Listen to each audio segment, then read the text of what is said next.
또 여러분들이 주택을 그냥 가만 놓아두고 엄청나게 내핍 생활을 한다는 것은 자린고비하고 비슷합니다. 첫째, 이제 다운시프트의 삶에서 여러 가지에서 다운시프트를 해가야 됩니다. 두 번째가 퇴직 연령에 구애받지 말고 삶을 길게 보고 노후를 설계하라는 것. 이 두 가지를 좀 말씀드리고 싶습니다.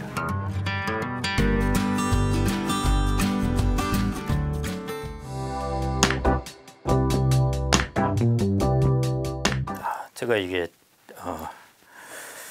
가정 살림을 잘 안 해봐서 모르긴 합니다만은 여러분들의 머리에 넣어야 될 개념 중에 하나가 이제 다운시프트라는 게 있습니다. 이게 뭐냐면은 요즘은 이제 오토매틱이라서 잘 그렇게 안 돼 있는데요. 이전에 이제 수동 매뉴얼로 된 차에서는 이제 기어를 4단에서 3단, 2단, 1단으로 낮추는 것을 이제 다운시프트라고 그러는데, 일단 여러분들이 은퇴하기 전에 가지고 있던 생활 습관에 비해서 약간 그 지출을 자꾸 조금씩 이렇게 줄여나가는 그런 다운시프트가 좀 필요합니다. 그래서 이제 여러분들이 제일 살펴보셔야 될 것은 의외로 내가 무슨 먹을 것을 좀 줄인다? 그거 크게 못 줄여요, 사실은. 비용 부분에서 제일 크게 외곽부터 큼직한 걸 한번 살펴보십시오. 그게 첫 번째가 집입니다. 집은 내가 비용을 안 들이니까 기회비용을 생각을 안 하는 것인데요.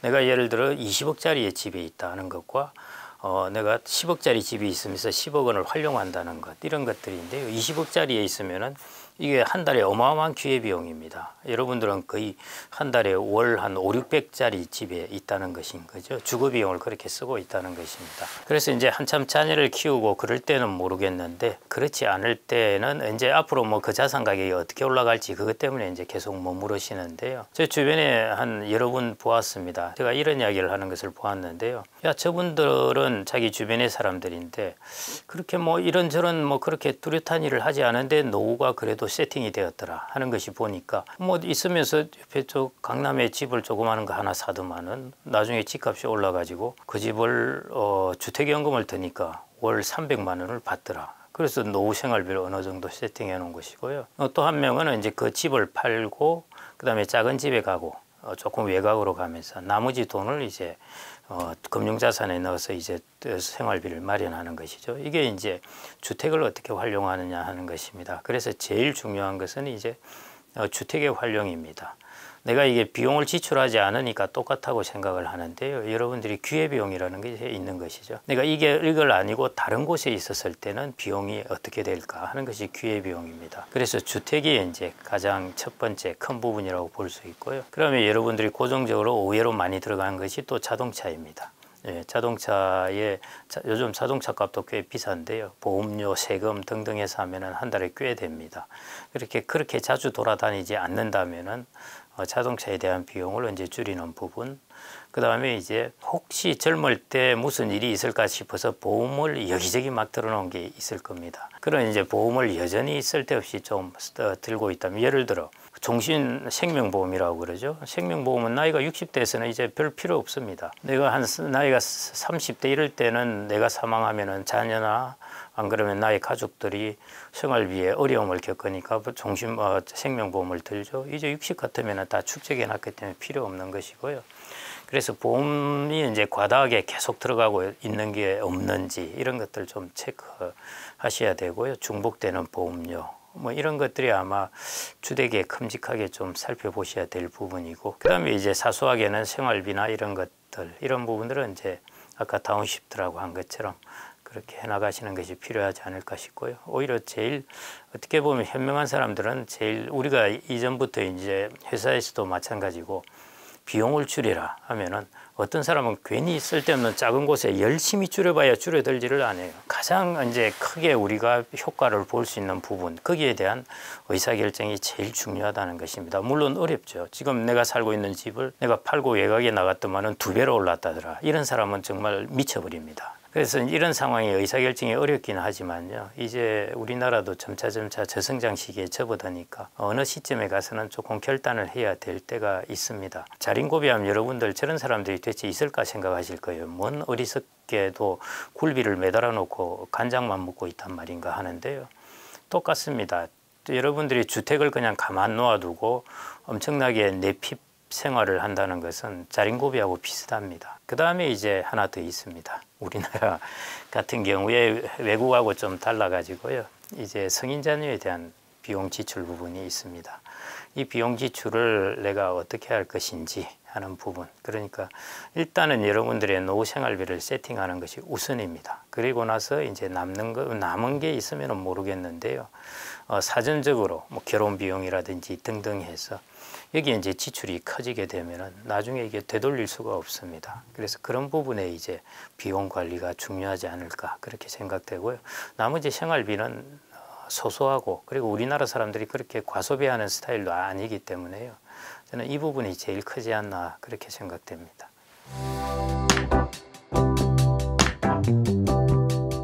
예, 있습니다.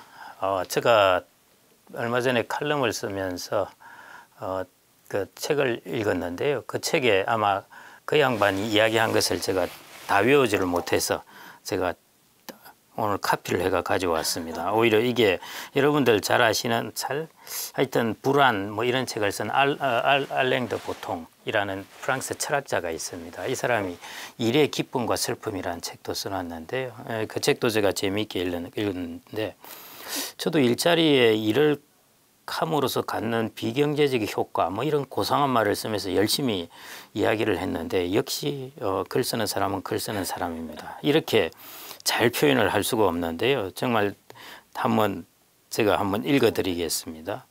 일의 장점에 대해서요. 첫 번째, 정신을 팔게 해준다. 정말 맞지 않습니까?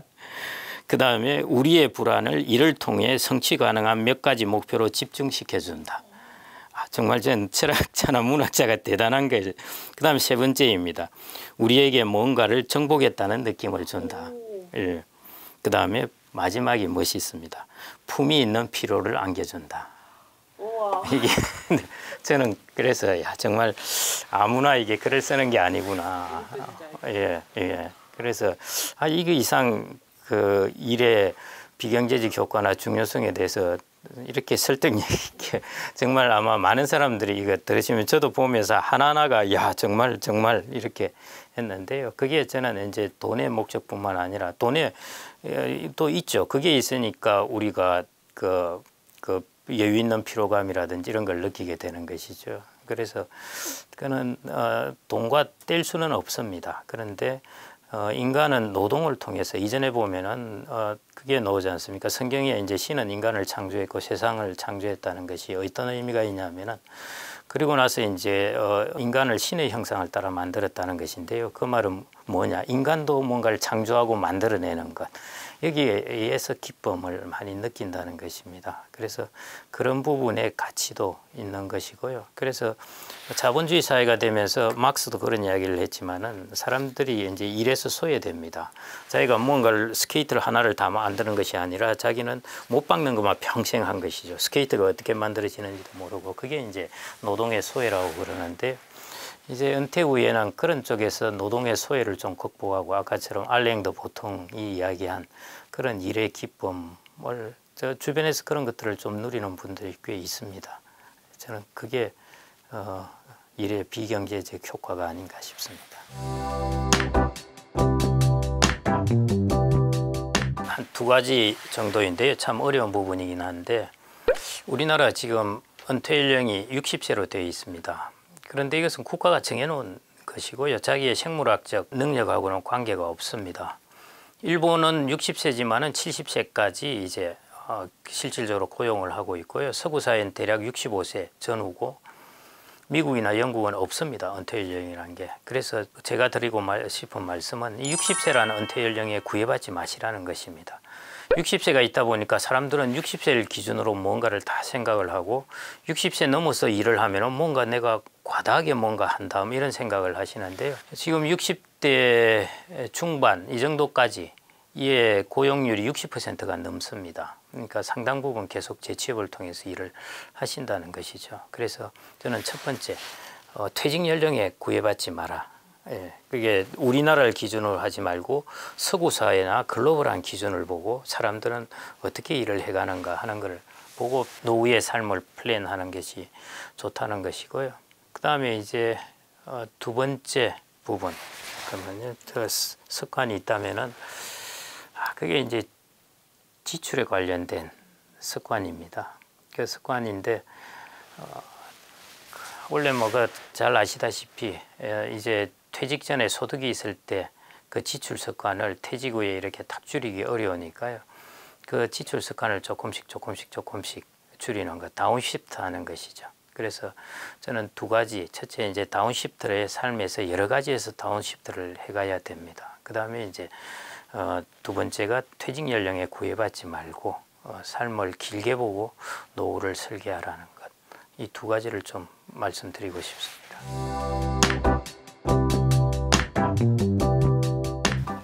방법은 하나뿐입니다.